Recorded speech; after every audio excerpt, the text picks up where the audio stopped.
औज़ुबिल्लाहिमिनश्शैतानिर्रजीम बिस्मिल्लाहिर्रहमानिर्रहीम। मेरा नाम गौर सियाल और आप देख रहे हैं हमारा प्रोग्राम।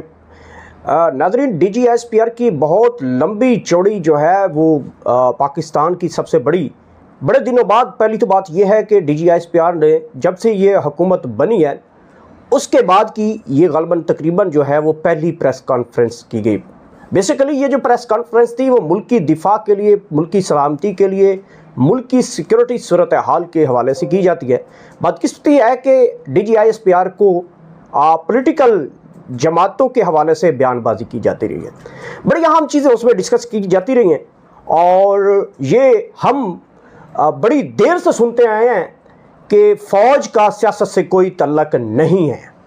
ये बड़ी देर सुनते हैं। हमारे जब हम छोटे छोटे थे तो ये बातें सुनते थे, लेकिन अब ये बातें मैं यूँ समझूं कि जो हमारे बड़े थे जो कब्रों में चले गए हैं वो भी ये कहते थे कि फ़ौज का सियासत के साथ ताल्लुक़ नहीं है, जबकि फ़ौज ने कई मरतबा जमहूरियत का शब खून मारा और हुकूमत बनाने में कामयाब रहे, जिसमें जनरल अयूब हो, जनरल ज़ियाउल हक हो, जनरल मुशर्रफ हो, और सिविल मार्शल लॉ भी इसमें बड़ा तरीक़ाकार रहा है। लाइक पिछली हुकूमत में इमरान खान साहब कहते हैं कि वो एक मिनी मार्शल लॉ था, बाजवा सारा कुछ इख्तियारात थे। आजकल शहबाज शरीफ कल को ये कहेंगे ये इख्तियारात किसी और के पास थे। तो पाकिस्तान की जो फ़ौज है वो ISPR उसकी तर्जमान है। तो कौम तो ये सुन सुन के, अब मैं इनको झूठा तो नहीं कह सकता, अगर झूठा कहूँगा तो मेरे खिलाफ पता नहीं क्या प्रोपेगेंडा किया जाएगा कि फ़ौज DGISPR जो वो झूठ बोलती है, लेकिन फैक्ट सामने है। फैक्ट ये सामने है कि फ़ौज कभी पाकिस्तान की सियासत से दूर हुई नहीं है। और मुझे लग रहा है कि इस मरतबा जो है फ़ौज जो है जितनी अब बेदारी हो चुकी है, कौम में जिद्दत आ चुकी है, कौम को पता चल चुका है, फैक्ट का पता चल चुका है होता क्या है, तो इसके ऊपर जो है अब मेरे ख्याल में अब DGISPR और फ़ौज जो है वो अब सियासत में नहीं आएगी। लेकिन बैड लक ये है कि हम ये सुनते आ रहे हैं। जब छोटे छोटे थे तो ये सुनते थे, अब हम बड़े हो गए हैं, हमारे बड़ों ने भी ये अल्फाज सुने थे कि फ़ौज का सियासत में कोई रोल नहीं है, जबकि फ़ौज हमेशा जो है इफ़ेक्ट करती आई है, जमहूरियत के ऊपर इफ़ेक्ट करती रही है, मार्शल लॉ की सूरत में इफ़ेक्ट करती रही है, और भी बड़ी चीज़ें हैं। लेकिन मैं फ़ौज की नफ़ी इसलिए नहीं कर रहा। फ़ौज की अपनी बहुत बड़ी डोमेन है, उनकी सिक्योरिटी जो पर्पज़ है वो सिक्योरिटी बैरियर्स हैं, उनके दरमियान में भी उनकी बड़ी डोमेन है, उनका बहुत वसी तरीन उनका फ्रेमवर्क है। फ़ौज उनके रह कर जो है अपनी डोमेन का तयन कर सकती है। अच्छा, DGISPR ने जो प्रेस कॉन्फ्रेंस की है वो बेजहरी जो है वो तड़ियाँ थी, सीधी सीधी वो भारत को तड़ियाँ थी। अब मैं ये नहीं सोचता कि भारत को, जब भारत में सुकून है, जब LOC के ऊपर सुकून है, तो हमारे ISPR को क्या ऐसा बना है कि उन्होंने अब भारत को तड़ियाँ लगाई हैं बिल्कुल खुलेआम, जो कि लगानी चाहिए। मैं भी समझता हूँ कि लगानी चाहिए। दुश्मन जब भी खामोश भी हो तो उसको तड़ियाँ लगा के हमें मोमेंटम बनाना चाहिए कि हम पाकिस्तान है। उसमें एक चीज़ बढ़िया हम नोट की गई कि जनरल बाजवा के हवाले से बात की गई कि जनरल बाजवा कहता है कि हमारी टैंकियाँ खाली हो चुकी हैं और हम इंडिया के साथ जंग नहीं लड़ सकते, हम कश्मीर आज़ाद नहीं करवा सकते।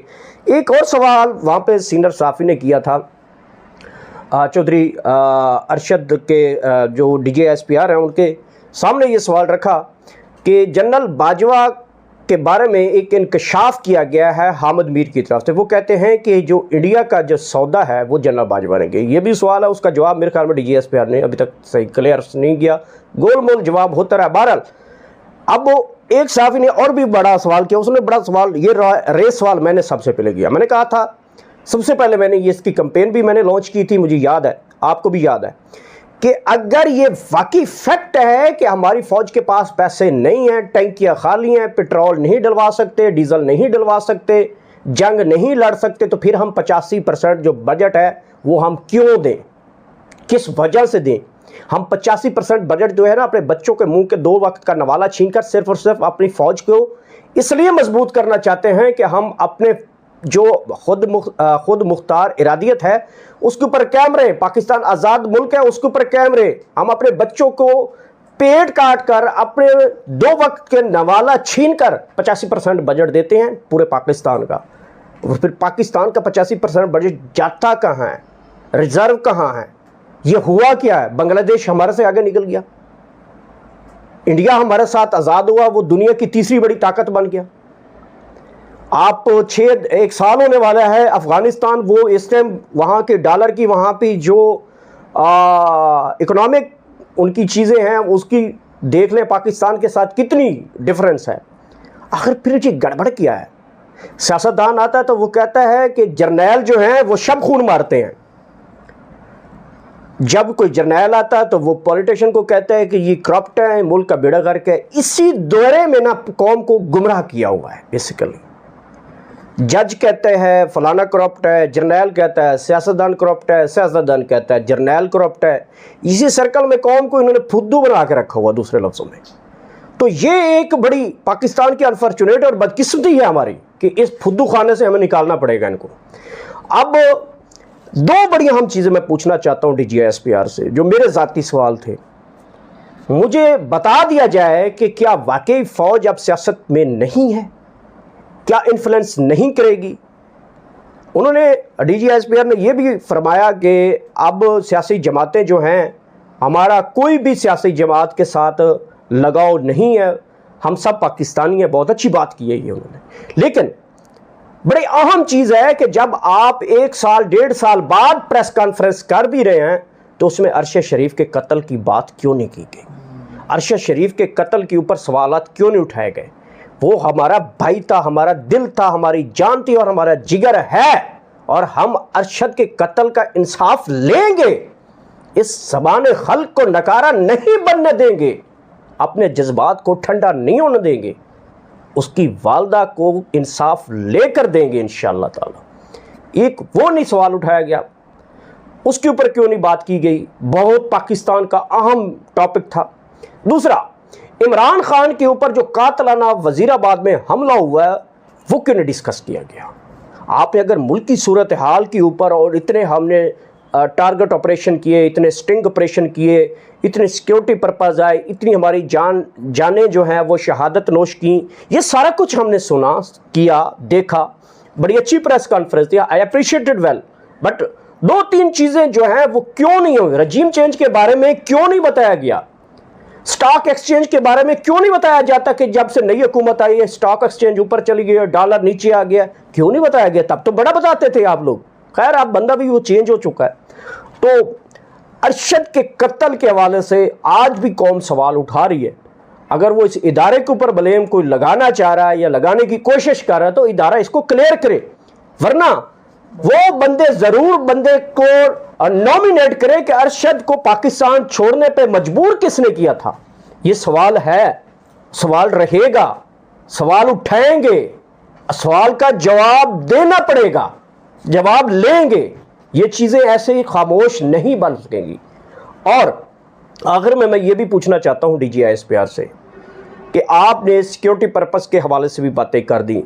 इलेक्शन के ऊपर बड़ी अहम चीज़ थी कि क्या सिक्योरिटी प्रोवाइड करते हैं। वो जो एक मतन होता है ना नाज़रीन, वो मतन ये है उस सारी प्रेस कॉन्फ्रेंस का कि जो पाकिस्तान की फ़ौज है वो बिल्कुल अब न्यूट्रल है। ये बात कहीं सी 90% मुझे जाकर लग रही थी कि अब ये न्यूट्रल हो गए हैं।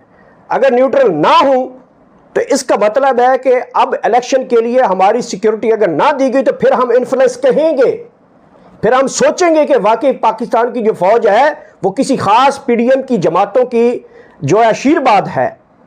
अगर वो पाकिस्तान के जो पंजाब के यतीम, आईनी यतीम लोग हैं, अपने हकूक़ के आईनी यतीम हो चुके हैं, उनके लिए अगर ये सिक्योरिटी नहीं है, अगर सिक्योरिटी नहीं है तो फिर कल से हम बजट भी नहीं देंगे। हमारा पैसा है, मैं अवाम हूँ, मैं पूछता हूँ कि 85% बजट देते हैं, किस लिए देते हैं? अपनी मैनेजमेंट के लिए देते हैं, अपनी सिक्योरिटी के लिए देते हैं। अगर आप सिक्योरिटी नहीं दे सकते कल कौम आपको फिर 85% बजट नहीं देगी, याद रखिएगा। तो जो एक महवर था, जो मतन है, जो खुलासा ना प्रेस कॉन्फ्रेंस का, उसका मतलब ये था, PDM को समझाना था कि हम सिक्योरिटी भी दे सकते हैं, सब कुछ कर सकते हैं, इलेक्शन मैनेज भी कर सकते हैं, सब कुछ कर सकते हैं। आपका जो वहम व गुमा है वो तकरीबन इससे पहले जो है ताकतवर लोगों की चीफ जस्टिस से मुलाकात हो चुकी है, उसमें सब क्लियर है। ये बिल्ली ये खंबा नोचे, क्या पिद्दी का शोरबा। शहबाज शरीफ आप भी उछल कूद भी कर रहा है, अपनी टांगे हिला रहा है बेचारा, आखिरी नहली आपके ऊपर लटक चुकी है। मरियम की सर्जरी वो फट चुकी है, वो आ रही है, 900 चूहे खाकर बिल्ली हज को चली थी, वो वापस आ रही है। देखेंगे पाकिस्तान की क्या तकदीर बदलती। शायद कुछ शर्म आ गई हो, शायद अल्लाह ने वो खाना जो है, वो जो करप्शन वाले हाथ हैं, वो पाक साफ कर दियो। हो सकता है कि पाकिस्तान की तकदीर ही नहीं हाथों में, लेकिन लिखी हुई नहीं है। कौम इनके आगे गंदे अंडे गंदे टमाटर लेके बैठी है, ये इलेक्शन में जाएं इनकी शक्लें बिगाड़ के रख देंगे। ये सिक्योरिटी के जो सर्कल से बाहर तो है ना। तो ये चीज़ें बड़ी आम थी जो मैंने आज डिस्कस की। उम्मीद है आपको मेरी वीडियो अच्छी लगी होगी। अपना फीडबैक कमेंट सेक्शन में ज़रूर बताएगा। नई वीडियो तक मुझे इजाज़त दीजिए। पाकिस्तान जिंदाबाद।